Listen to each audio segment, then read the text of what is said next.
al Día con Hernán Higuera.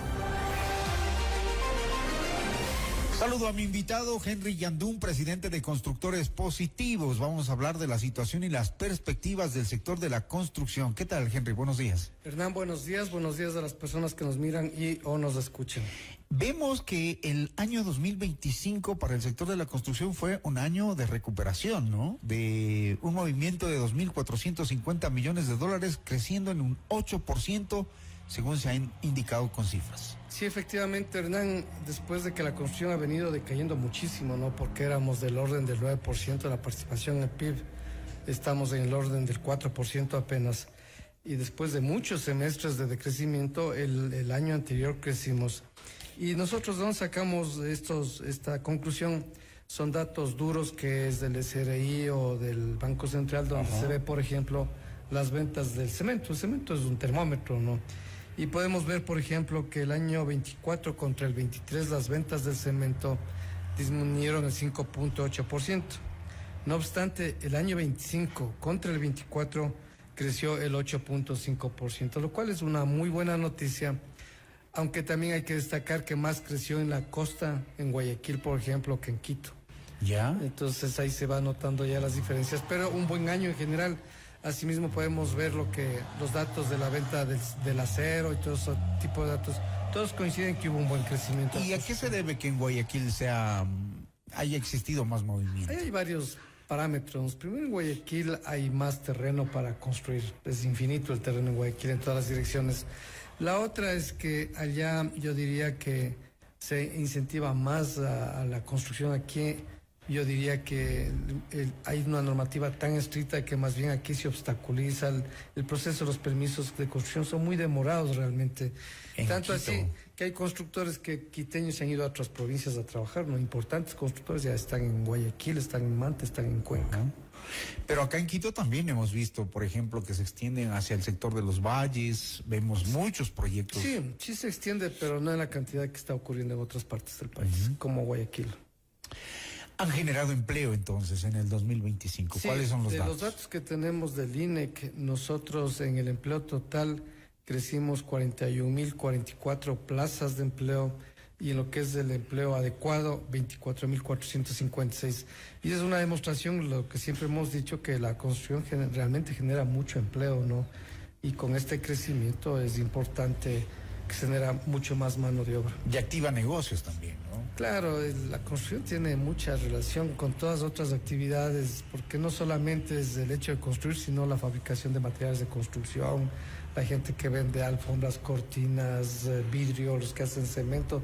O sea, se mueve mucho la economía en el sector industrial y comercial también. Particularmente en Quito, ¿hacia dónde va creciendo el sector de la construcción? ¿En qué sectores? Y esto le pregunto porque, por ejemplo, en el Valle de los Chillos hemos visto muchos proyectos, como le decía antes, pero ahí el problema de la vialidad y de las salidas hacia Quito o entradas hacia el valle empiezan a ser un problema. Sí. Aspiracionalmente, el quiteño quiere ir, lamentablemente queremos ir a vivir en los valles de Cumbayá, en el Valle de los Chillos. Lo ideal sería crecer en Quito, porque es, por ejemplo, en la zona de influencia del metro, donde más nos quisiéramos que crezca la ciudad, apenas el 4% de la construcción de Quito está en esa zona de influencia. Es decir, el metro, en lugar de aumentar clientes, casi que no está aumentando clientes. Y es por eso que una lucha nuestra ha sido siempre que se generen nuevas centralidades alrededor de las estaciones del metro. Básicamente aquí hay un éxito, por ejemplo, en la estación de San Francisco, que realmente es una revolución económica, y quisiéramos que eso suceda en el resto de la ciudad también, pero no está ocurriendo, y la gente sigue yendo a los valles, y lamentablemente los valles nunca estuvieron preparados para esto. O sea, no están conectados con la ciudad. Nunca se diseñó la ciudad para esto y no está diseñada tampoco. Cuando usted ve el PUX, el plan que es de los próximos 12 años de la ciudad, usted no ve ninguna nueva avenida, ningún nuevo diseño vial, y eso sí se está complicando. Y obviamente, como usted dice, Hernán, en Cumbayá, en Valle de los Chillos, ya hay problemas de tránsito, y lamentablemente aquí en Quito, que es la zona donde está mejor servida, que es con el metro, no está creciendo la población. ¿Y por qué la gente busca alejarse? ¿Por qué quiere sus casas fuera de la ciudad? Bueno, hay varias razones, ¿sí? ¿no? Primero hablemos de la gente de menos recursos. Se va a las periferias porque es más barato el suelo. Y aquí en Quito es más caro el suelo, sí. Y la otra es que, claro, el aspiracional siempre es en Cumbayá. El clima es más bonito. En el Valle de los Chillos realmente es una zona muy amplia donde el suelo de todas maneras es más barato. Y esa es digamos, hasta la moda. La gente quiere vivir en esas zonas. Y, por ejemplo, hay muchos proyectos de vivienda BIS y BIP que están en el Valle de los Chillos y están bien servidos esos proyectos. A propósito de los proyectos BIS y BIP, hay gente que está interesada en saber, por ejemplo, cuánto le puede costar este tipo de proyectos. ¿Usted tiene las cifras? Sí. Mire, los proyectos BIS y BIP es un sistema que ahora se llama MITI-MITI. Antes se llamaba 5255, antes se llamaba BIS y ese tipo de cosas. ¿En qué consiste esto? Hay que aclarar muy bien. En que el Estado subsidia la tasa de interés. Yeah. Si usted va a un banco a comprar una propiedad, digamos, normal, que no sea BIS o BIP, la tasa de interés puede ser del 9%, por ahí más o menos. Sin embargo, cuando usted va a un proyecto BIS y BIP, las tasas de interés son la mitad, entonces las cuotas son menores. Nosotros como constructores positivos siempre hemos peleado por este asunto.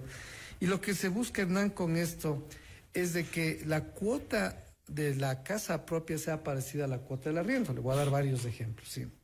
Los proyectos BIS y BIP van desde el orden de $45,000 hasta $110,000. Lamentablemente en ciudades como Quito no hay muchos proyectos de valor bajo porque el suelo es muy caro y hay un problema que también se podría resolver.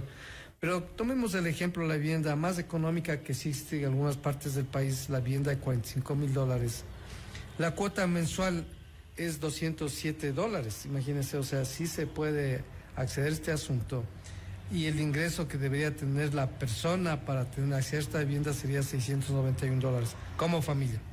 Si nos vamos a la vivienda que más se vende, más o menos son del orden de $85,000. Esa ya es una vivienda más grandecita.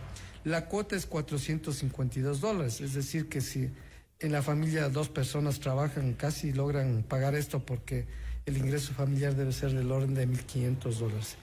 Y cuando vamos ya al top, digamos, a las de $110,000, la cuota es de $585. Es decir que si las personas que nos escuchan están arrendando y ven cuánto pagan de arriendo, y van a ver que una vivienda propia, nueva, muy bien hecha, muy bonita dentro de urbanizaciones, puede pagar su casa. Ahora, en extensión, ¿cuánto mide una casa de 45,000, una de 85,000 y una de 110,000? No, eso depende de las ciudades, pero le puedo decir, en dormitorios pasan a ser viviendas de 2 o 3 dormitorios, sí. Entonces, son muy bonitas, son diseños muy modernos. Hay que irles a conocer. ¿En conjuntos o individuales? Son normalmente en conjuntos. Sí. Entonces, las personas van a decir, bueno, ¿y cómo llego a este asunto? Ajá. Entonces, hay 3 maneras de enterarse, porque vale la pena conocer, Hernán. Realmente son bonitas esas soluciones.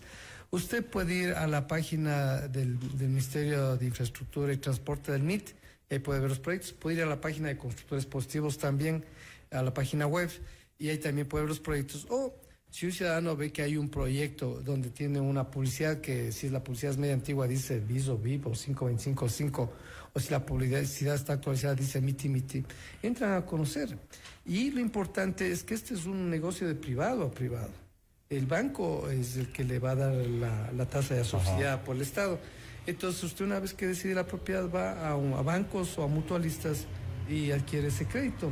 Es decir, no tiene que hacer un trámite burocrático, no depende de nada, sino que es un negocio de privado a privado.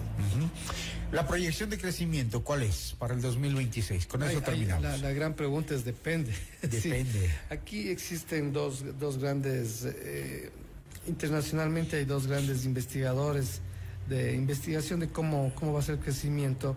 El uno indica que el crecimiento va a ser del 1% apenas, porque dice que la inversión pública casi no va a haber en el Ecuador. Eso lo dice Global Data.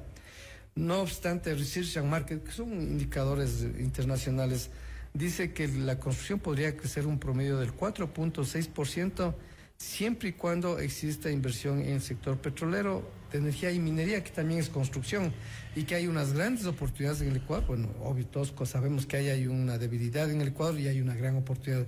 Y ahí el sector de la construcción realmente se activa mucho. Muy bien, quiero agradecerle a Henry Yandún, el expresidente de Constructores Positivos. Rápidamente, ¿qué le parece esto de que se caen las casas en el centro de Quito? ¿Cómo hacer algo? Bueno, nosotros como Son patrimonios, son joyas, nosotros ¿no? como Constructores Positivos hemos dado varias ideas para que se utilicen esas viviendas, pero lo que sucede es que si alguien que el municipio tiene muchas propiedades, no le digo la cifra porque es increíble la cifra de propiedades que tiene el municipio ahí, pero están abandonadas. Y el tema es que solo son pura fachada, pues que se caen después. Y nosotros lo que hemos dicho, que primero se debe facilitar, porque es muy difícil las normas que se imponen para remodelar el interior de estas viviendas. ¿Sí? Si uno quiere hacer una remodelación es muy complicado, hay que mantener muchas normas. Y la otra cosa que hemos dicho, que eso, por ejemplo, se debería dar en comodato a 50 años a personas que pueden, inclusive para vivienda de interés social podría servir este asunto. Pero el municipio debería poner unos precios de tal manera y una normativa de tal manera que se puedan reconvertir estas viviendas, no solo viviendas, sino edificios abandonados, para que eso sirva como Hoteles, vivienda de interés restaurantes, social. sitios turísticos. Todo, ¿no? claro, y vivienda también. Qué pena que los concejales, el alcalde no se ocupen de esto porque podrían levantar ordenanzas, modificar las cosas que son un problema y no permitir que se destruyan y se tienen que caigan. facilitar para que sea rentable para el inversionista, digamos, pero eso en otros países la mayor envidia es a las personas que viven en el centro de las ciudades y este centro que tiene inclusive ahora el metro debería ser lo máximo. Henry, gracias por ese Hernán, llamado de atención también. El presidente de Constructores Positivos, hablando de estos temas, se cayó una casa en el sector de La Tola, una fachada muy bonita, pero por dentro estaba